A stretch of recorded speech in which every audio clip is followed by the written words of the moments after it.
All right, guys, so now that we have played with a couple of different images and you've seen how to apply a single image on top and then associate it with a blending mode, let's actually get a little wacky here and apply a few different images and mix our blending modes together, okay?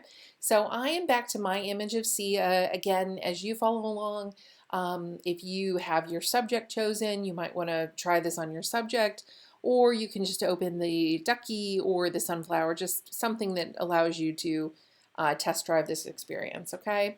What I'm going to do is I am going to grab another texture, okay?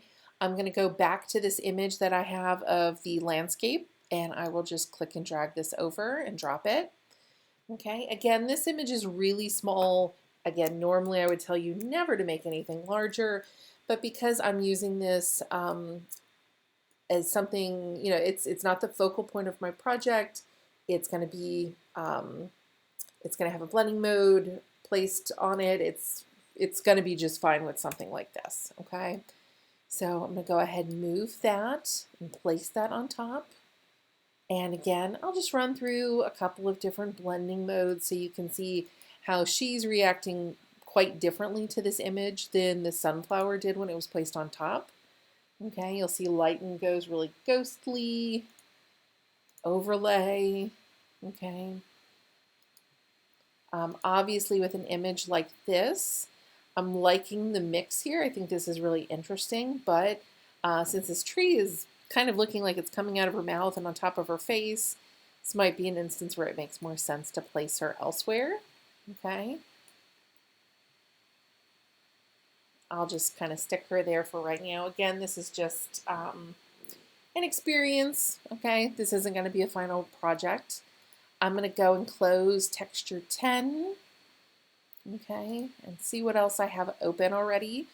This is another one that I shared with you. I think I called it Sparkle something or other, and I'll go ahead and place this.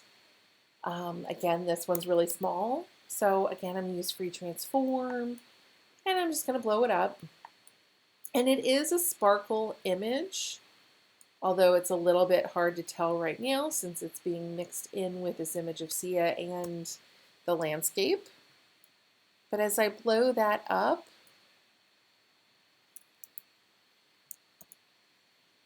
and if I blow it up a little bit larger, it wasn't quite there, I'm already kind of digging the way that that is mixing in with my landscape. And again, the landscape is the only one that actually has a blending mode affiliated with it. And so remember, when you apply a blending mode to a picture, that mode is being applied to everything beneath it. So now I'm getting a really cool effect between this landscape and the sparkle image. Okay, I'm really liking that, but of course now I'm losing Sia in the mix. So something you can consider doing is bringing your subject up. Okay, you see how there's a change just because I've reordered my layers. Again, the only blending mode is up here.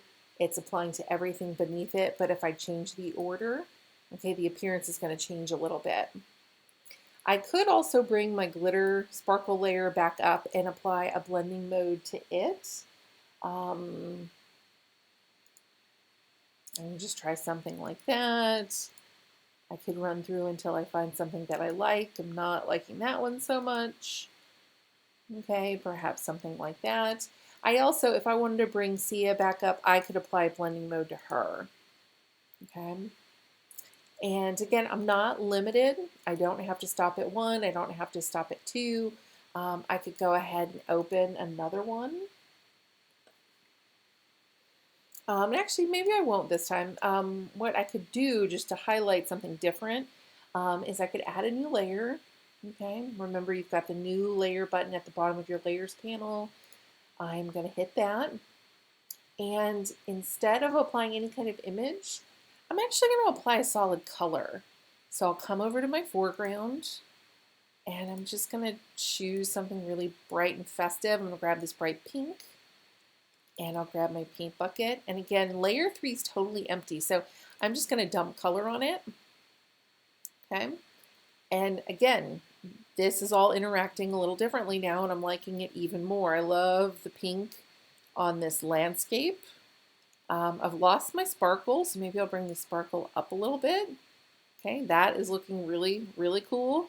Of course, I've totally lost my subject, which is the point of the project. So I could try bringing her up. I could even think about bringing her on top. And there's a blending mode on her, so it's impacting the way she's reacting with everything. So I could try just taking that off. Okay, I could come in and again find something else, maybe overlay, soft light. I could find maybe linear burn. Okay, I could just get to the point where I find something that I really like. Or let's say I go back to nothing. Okay, maybe this is just something I end up using as my background, and then I work more on my subject. Okay, and if I were to do something like that, I could go back and look at some tools that I have learned to date, and maybe I start recoloring portions of my subject. Okay, and I could apply that on top of her.